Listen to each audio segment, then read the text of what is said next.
Hi, Evangeline Melina. Okay, so today's book is called I Was So Mad, because I know we're having a lot of feelings about this and it's okay to be mad. So let's see what Mercer Mayer has to say about feeling mad. And look, you could tell by his face. He is not looking happy. I love that I bought a set. I bought a set of 20 books on Book Bundler, and it came with Mercer Mayer books and Bernstein Bears, and a lot of these are used and resold in bundles. And so it's nice when there's personalization in it. Someone personalized a book for someone else. It actually says to Scarlet Love Anti-Fae, maybe? I can't read her writing that well, but I love it when I see these books that were somebody else's once upon a time, and then they were donated, and somebody just got all these books and decided to sell them in through Book Bundler, or maybe they bought them used. I don't know, but these are really great books, and I feel like they're classics, and it's nice when you see that the book is carrying history with meaning. It was pre-owned. Somebody else read this, somebody else loved this book, and then they passed it on. So let's see. This says, I want to keep some frogs in the bathtub, but Mom won't let me. I was so mad.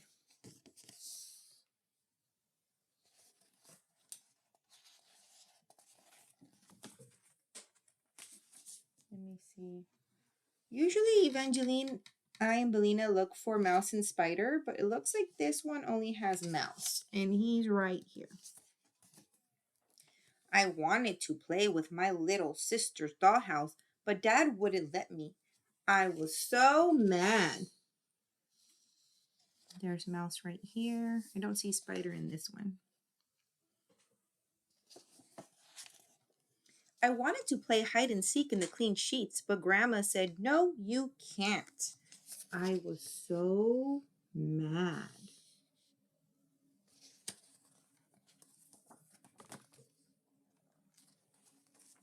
I wanted to water the garden, but Grandpa said, no, you can't.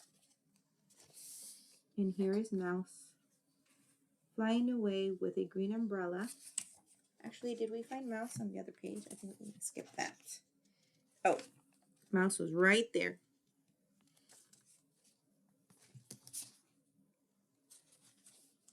So I decided to decorate the house, but Grandpa said, no, you can't do that either. Was I ever mad? So he felt like being Picasso on the side of the house. So a more appropriate choice would be to ask for a piece of paper, right? Or a poster board. Dad said, why don't you play in the sandbox? I didn't want to do that. Mom said, why don't you play in the slide? I didn't want to do that either. I was too mad. So he wasn't really having fun at the park. He wanted another option. I wanted to practice my juggling show instead, but Mom said no, you can't. I wanted to tickle the goldfish, but Mom said leave the goldfish alone. Oh, I forgot to find Mouse here on this page. Here's Mouse on that page. Mom didn't want him to break the eggs.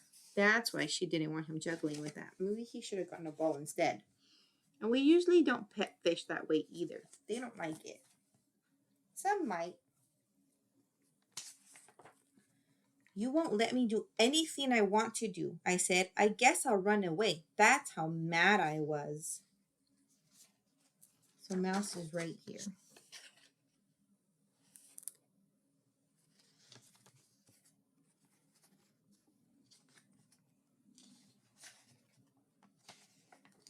So I packed my wagon with my favorite toys. And I packed a bag of cookies to eat on the way. That's pretty funny. He packed toys and cookies. And there's Mouse eating one.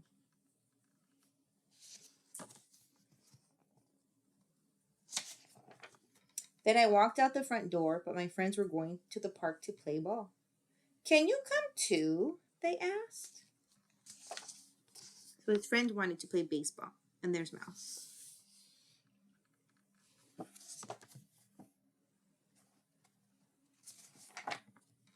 Can I go?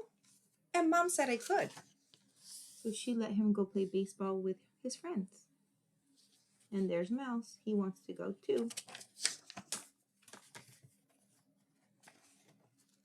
I'll run away tomorrow if I'm still mad.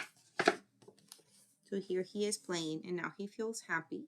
And he's playing with his friends, and he's playing with Mouse. So feelings are sometimes hard, and feelings are normal. It's okay to feel mad. It's okay to feel sad. It's okay to feel happy. And I always say, happiness is relative to the moment, meaning we have happy moments. It's not normal to feel happy 100% of the time, because sometimes things are going to make us mad and upset. And sometimes there are things that are going to make us sad.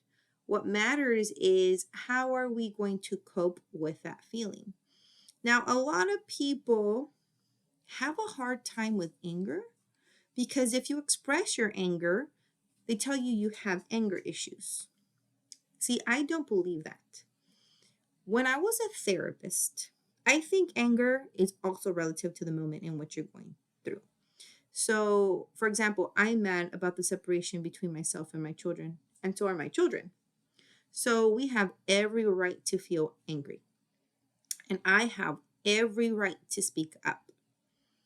When I was a therapist, I let children take out their anger by, squishing Play-Doh, just kind of really getting in there.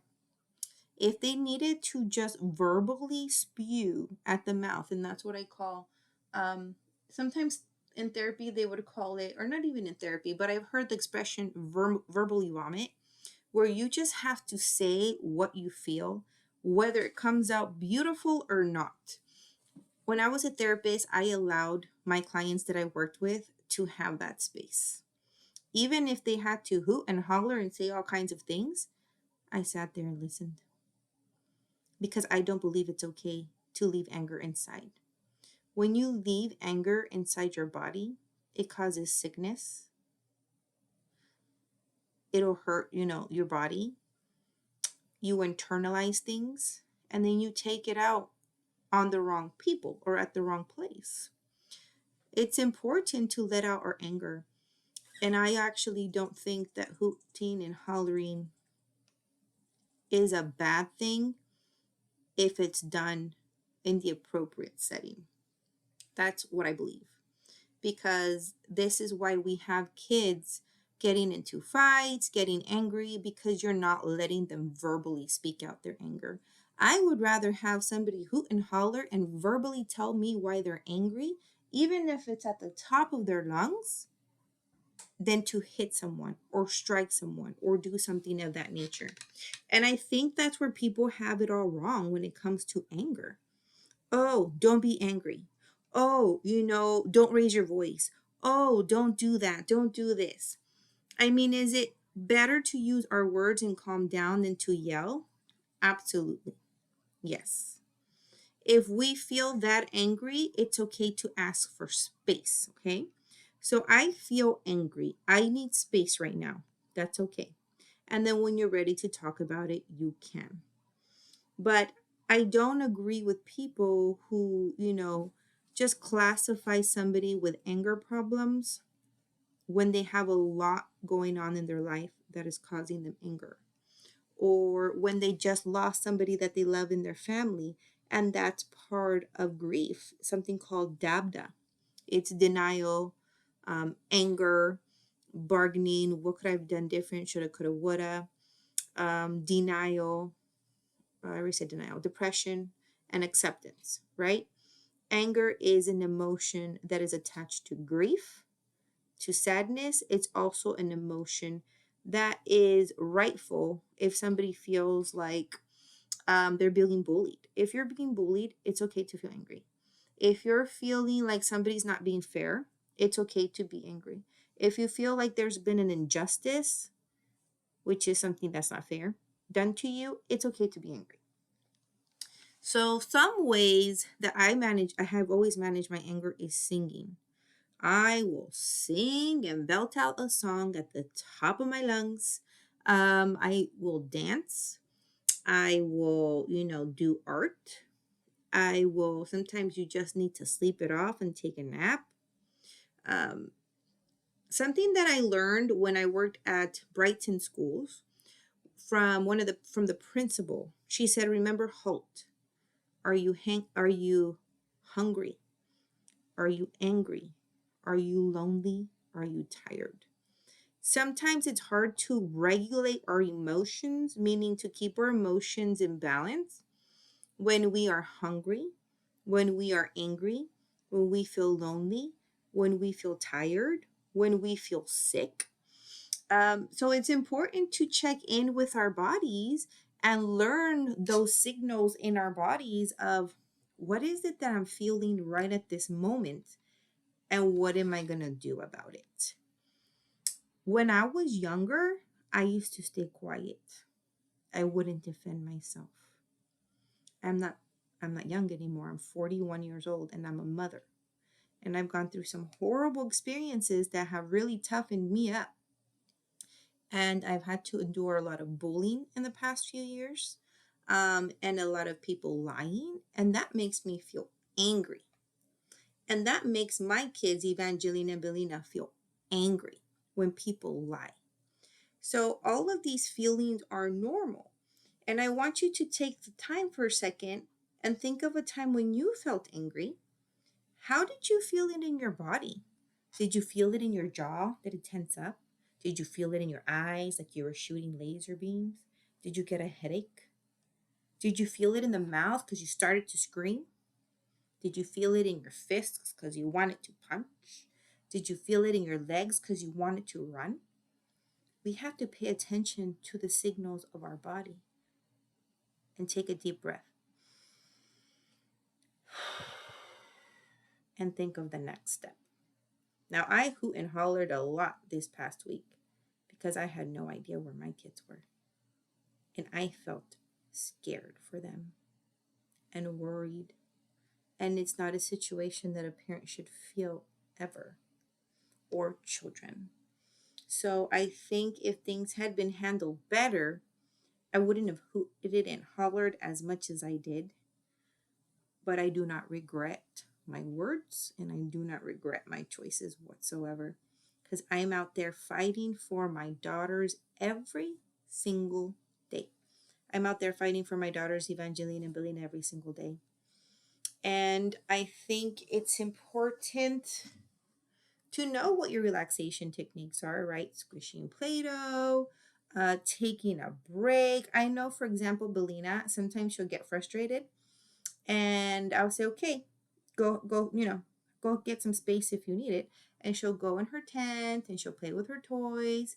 And then I'll go sit outside of her tent and I'll check on her. You okay? And then she'll give me a really big hug when she's ready and we can talk about it. So my kids are all different. I know that sometimes Evangeline gets upset too. And I just give her a big hug also.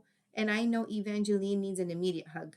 If Evangeline's angry or sad, I know she needs a really big bear hug. And she just needs to know mommy's here for her. And then we can talk about it. And if she doesn't know how to use her words, I tell her, let's write about it. Belina will tell me how she feels, but sometimes she gets so angry, she just needs space first. So she'll go and sit in her play tent, play a little bit, and then she comes and gives me a hug, and then we talk about it. So I know what my babies need when they're upset because I've been their mommy my whole life. And I'm like that too. I need space bubble, and then I can talk about it. But if I'm placed in the moment and people are poking at me, I'm not going to stay calm because I don't think that's the time to stay calm when people are poking at you on purpose or bullying you. I think that's the time to hoot and holler.